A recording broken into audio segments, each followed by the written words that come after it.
ভারতের সাথে বাংলাদেশের যত চুক্তি হয়েছে গত 15 বছরের ফ্যাসিস্ট শাসন আমলে সেটা প্রকাশ করার দাবি করা হয়েছে। বাংলাদেশের সার্বভৌমত্ব, অস্তিত্ব, স্বাধীনতা এবং মর্যাদা রক্ষার প্রশ্নে সবাই ঐক্যবদ্ধ থাকার ঘোষণা দিয়েছেন এবং ঐক্যমত জানিয়েছেন।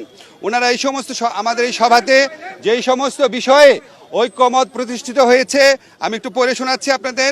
প্রথমেই ভারতে যে বাংলাদেশ বিরোধী বিভিন্ন তৎপরতা চলছে, বাংলাদেশের উপ হাইকমিশনে হামলা, বাংলাদেশ বিরোধী প্রচারণা, বাংলাদেশের অভ্যন্তরীণ ব্যাপারে হস্তক্ষেপ, এসবের তীব্র নিন্দা জানানো হয়েছে এবং ভারতের এই সমস্ত পদক্ষেপের বিরুদ্ধে বর্তমান সরকারের যে আত্মমর্যাদাশীল এবং সাহসী ভূমিকা তার প্রশংসা করা হয়েছে এবং সরকারের সাথে সলিডারিটি প্রকাশ করা হয়েছে।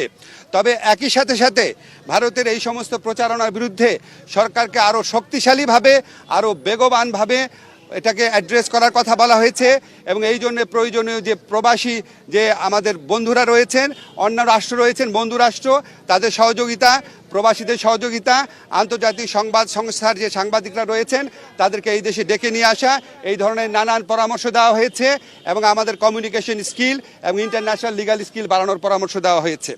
আমাদের একই সাথে সাথে ভারতের সাথে বাংলাদেশের যত চুক্তি হয়েছে গত 15 বছরের ফ্যাসিস্ট শাসন আমলে সেটা প্রকাশ করার দাবি করা হয়েছে এবং একই সাথে সাথে রামপাল সহ বাংলাদেশের জন্য ক্ষতিকর যে সমস্ত চুক্তি আছে সেগুলি বাতিল করার দাবি করা হয়েছে। বাংলাদেশের প্রতি ভারতের যে অর্থনৈতিক নিপীড়ন, যে সাংস্কৃতিক আধিপত্য প্রতিষ্ঠার চেষ্টা, অভ্যন্তরীণ ব্যাপারে নাক গলানোর চেষ্টা, সেটার নিন্দা জানানো হয়েছে এবং ভারতকে বাংলাদেশের প্রতি মর্যাদাশীল আচরণ করার, সৎ প্রতিবেশী সুলভ আচরণ করার আহ্বান জানানো হয়েছে। আচ্ছা, আমাদের এই পরিস্থিতি মোকাবেলায় ভারত বাংলাদেশ বিরোধী যে বিভিন্ন প্রচারণা চালাচ্ছে, এই পরিস্থিতি মোকাবেলায় সকল সম্প্রদায়ের মানুষের ভূমিকার প্রশংসা করা হয়েছে এবং সাম্প্রদায়িক সম্প্রীতি যে কোনো উস্কানির মুখে অটুট রাখার প্রত্যয় ব্যক্ত করা হয়েছে। সবশেষে সবাই একটা জিনিস বলেছেন যে আমাদেরকে আর শক্তিহীন, দুর্বল, নতজানু ভাবার কোনো রকম কোনো অবকাশ নাই।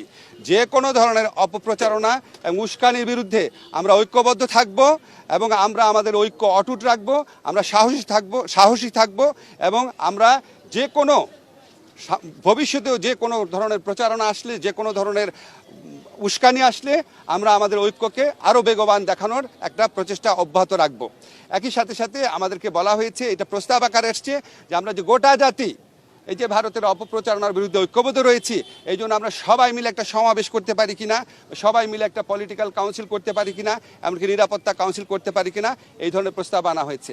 এই সবার মূল সুর ছিল যে আমাদের মধ্যে মত, পথ, আদর্শের ভিন্নতা থাকবে, আমাদের রাজনীতি ভিন্নতা থাকবে, অবস্থান ভিন্নতা থাকবে, কিন্তু দেশ, সার্বভৌমত্ব এবং অস্তিত্বের প্রশ্নে আমরা সবাই এক, সবচেয়ে উপরে দেশ এবং এটার থেকে আমরা কখনো বিচ্যুত হব না।